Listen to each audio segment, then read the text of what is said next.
మార్చండి. ఎందుకంటే మేము కాంగ్రెస్ సంస్కృతిలో ఉండి వచ్చినాము. అక్కడ మేము ఏం మాట్లాడినామో ఏం చేసినామో నాయకులను బెదిరించుకొని దూరం జరిగి వచ్చిన వాళ్ళమే. అక్కడ ఎమ్మెల్యేని వదులుకొని మేము ఇక్కడికి వచ్చినాము.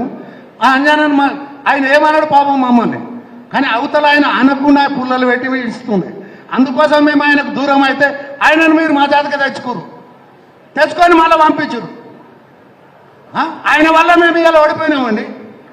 మీరు ఇట్లాంటి మా అభిప్రాయాలు లేకుండా మీరు కార్యకర్తల అభిప్రాయాలు కూడా తెలుసుకోవాల్సిన అవసరం ఉంటుంది. ఒక ఎమ్మెల్యే ఓడిపోయిండు అయినా మన పార్టీలోకి వచ్చిండంటే మనం ఎందుకు, ఏం అవసరం ఉండే మనకు?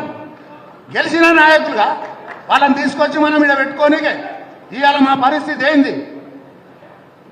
అది ఇక్కడ ఇడిచిపెట్టే అక్కడ ఏమన్నా పట్టణులు అందరూ పోయినరు అంజాన్ అంటుండే మేము రెడ్డిలంతా మాకు కిలాబ్ చేస్తారంట.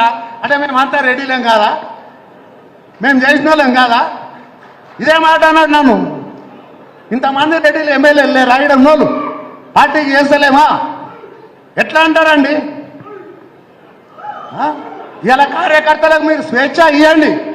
కార్యకర్తలకు స్వేచ్ఛ ఇచ్చినప్పుడే పార్టీ నిలబడుతుంది, పార్టీ బాగుపడుతుంది. దయచేసి మిమ్మల్ని రిక్వెస్ట్ చేస్తున్నాం.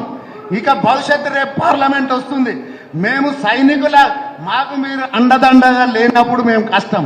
ఈవెన్ నేను ఒక సెక్రటరీని ట్రాన్స్ఫర్ చేయమంటే మా ఎమ్మెల్యే చేతగాలే 5 ఏళ్ళు.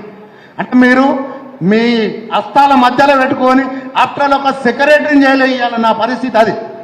ఆమె వచ్చి లైన్లో కూర్చున్నది ఎలక్షన్లో.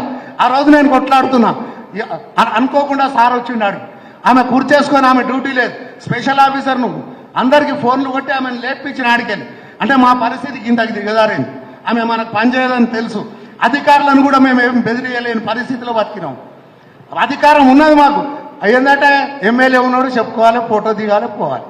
ఇదేనా మా పరిస్థితి? మంత్రి వచ్చిండు, మంత్రి తన ఫోటో దిగే కురుకొస్తుంటుంది. ఇదేనా? ఫోటో చూసుకొని పేపర్లో చూసుకోవాలి, బొమ్మ చూసుకోవాలి. ఇదే మా పరిస్థితి.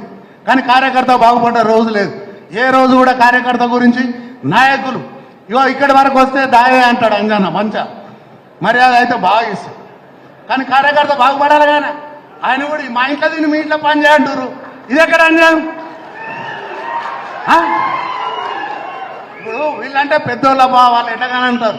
మనం మా ఇంటికాడ వ్యవసాయం చేసుకోవాలి, ఇంటికి రావాలి. మళ్ళీ ఆడ పొద్దుగాల నీళ్ళు చూసుకోకపోతే ఇంట్లో పోయేటది ఆమె. ఏమా ఇది మా పరిస్థితి. మమ్మల్ని కూడా కొంచెం దృష్టిలో పెట్టుకొని కార్యకర్తలకు కొంచెం గౌరవం ఇచ్చి వాళ్ళని బాగుపరిచే విధంగా చూడండి.